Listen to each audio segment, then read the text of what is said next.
Kinumpirma ng DILG na hindi dumaan sa inspeksyon ng school security ang junior high school student na namaril sa Ateneo de Zamboanga University. Yan ang umaarangkadang balita ni JM Pineda. Dalawang baril ang naipuslit kahapon sa Ateneo de Zamboanga University ng junior high school student na namaril ng kapwa niya mag-aaral. Sabi ng Department of the Interior and Local Government, hindi dumaan sa pagkapkap ng mga gwardya ng eskwelahan ang mag-aaral, kaya nadala ito sa loob ng paaralan. Yung sistema po sa Ateneo ay basta sa gate ka pumapasok ng pedestrian ay titignan yung bagbo. Yung bata po ay sumakay sa kotse ng kanyang ama at hinatid siya at hindi na po kinakapkap at hindi titignan basta sumakay sa kotse. Yung bata po ay dumiretso, bumaba sa basement. Kailangan na napalitan yung protocol kasi yung protocol nila, lahat ng mga private schools, pag kotse dumadaan, hindi na titignan.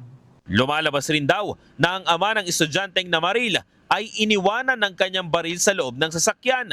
Isa daw itong kapabayaan bilang law enforcement personnel na may naka-issue na baril. Ang penalty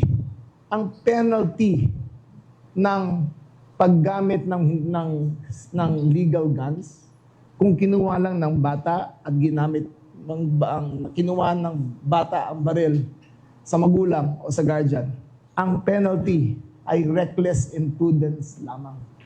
Walang penalty ang may hawak ng baril.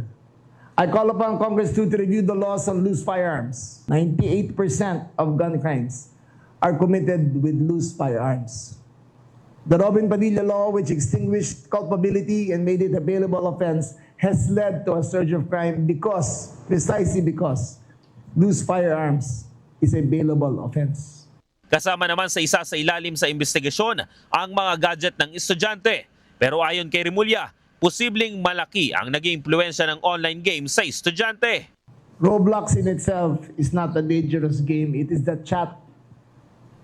It is the chat group that is beside it. Doon nagkakaroon ng biyuan. Doon nagkakaroon ng radicalization.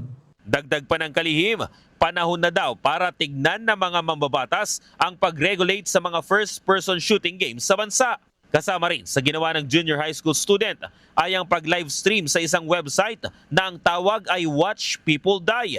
Iimbestigahan rin ito ng PNP para makumpleto ang detalye. Ako, si JM Pineda ng PRTV News, nagseserbisyo para sa Pilipino.